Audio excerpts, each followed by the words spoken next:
وعلیکم ورحمۃ اللہ۔ جی پیارے بھائی، سوال ہے آپ کا اس حدیث کے متعلق جس کی روایت کرنے والی ہیں سیدہ عائشہ صدیقہ طیبہ طاہرہ رضی اللہ تعالی عنہا۔ بخاری میں یہ روایت ہے اور اس کا یہاں بخاری میں نمبر ہے 309۔ امام بخاری رحمۃ اللہ علیہ اس پر باب لائے باب اعتکاف المستحاضۃ، مستحاضہ عورت کا اعتکاف بیٹھنا۔ یہ مستحاضہ کون ہے؟ جسے استحاضہ کا مرض ہو، بیماری ہو۔ جیسے بتایا، یہ خون ہے جو بیماری کی وجہ سے رگ سے آتا ہے، یہ حیض یا نفاس کا خون نہیں ہے، اور اس میں وہ احکامات نہیں ہیں جو حیضہ یا نفاس والی عورت کے ساتھ ہوتے ہیں کہ وہ نماز نہیں پڑھ سکتی، مسجد میں نہیں بیٹھ سکتی وغیرہ۔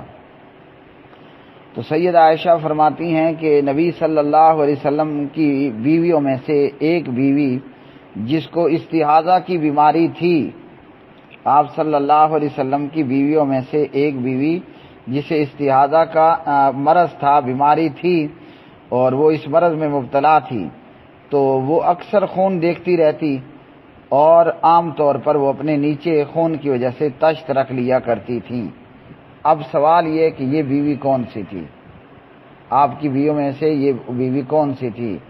تو کہا گیا کہ وہ سودا بنت زمعہ تھی، اور کہا گیا کہ وہ ام سلمہ تھیں رضی اللہ تعالی عنہما، اور کہا گیا کہ ان کے علاوہ تھیں۔